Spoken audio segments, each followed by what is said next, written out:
Welcome to Stowe, one of the most important and significant gardens in the whole world. Behind me you can see the new inn. This was the original entrance to the gardens, and we've restored the inn, allowing visitors to follow in the footsteps of those early 18th century tourists. The new inn actually was the original entrance to the gardens built by Lord Cobham in 1717. So the Trust acquired it in 2005, then spent a number of years understanding the building, understanding what was missing because large parts of it had fallen down, and planning on how we were going to do the restoration.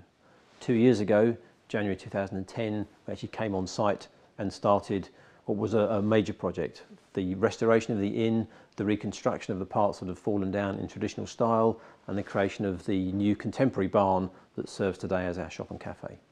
So we now found ourselves in the first of the new inn Parlor Rooms. This is the room you come into when you've been through the archway, and as you can see, it's a much simpler room. This is very much the lower of the two Parlor Rooms, and we've set it and dressed it very simply.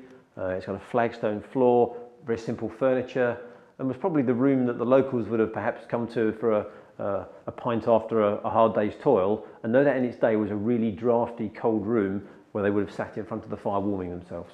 This is a slightly better parlour room, the upper room as you might call it. As you can see, has been set for dinner as it would have been in the 1790s. So 2 years ago when the restoration started here, this room had no floor, it all completely rotted through to the cellar below and the ceiling was down. As you can see, we've restored it to its former glory, and we've even got a firelight in the fireplace. We now find ourselves in a room which, as far as I understand it, had 3 uses. The first use was as a tap room, where we would have served beer to the locals. Secondly, as a servery, to bring food through from the kitchen behind me out into this room. And thirdly, we think it may also have served as an office for the running of the farm and the inn. So we now find ourselves in the kitchens of the new inn.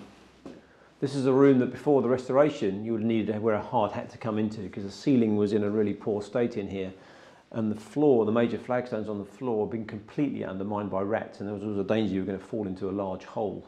What we've done with this room is we've set it like the rest of the inn in the 1790s, and we've filled the table here with the foodstuffs and pots and pans around the kitchen of the period, just to give some idea of how kitchen at that time might have operated.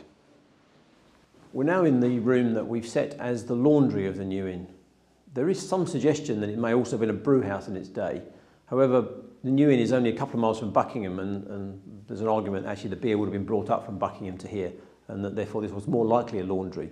The room's got 2 large coppers in it that would have been boiling away to heat the water up, a huge fireplace as well, and would have picked up the heat from the kitchen just behind me. So this would have been by far and away the warmest room in the whole of the inn. As visitors leave behind the restored 18th century inn, they pass through this area on their way to the gardens. What we've created here is a contemporary facility on the site of the original barn, and it provides for us outdoor seating, a shop and a cafe. So why not come and see us in 2012? Not only have we got the new inn for you to explore with all the wonderfully restored parlour rooms, we've got 750 acres of parkland for you to wander around, and 250 acres of the most wonderful landscape gardens with 40 monuments and temples.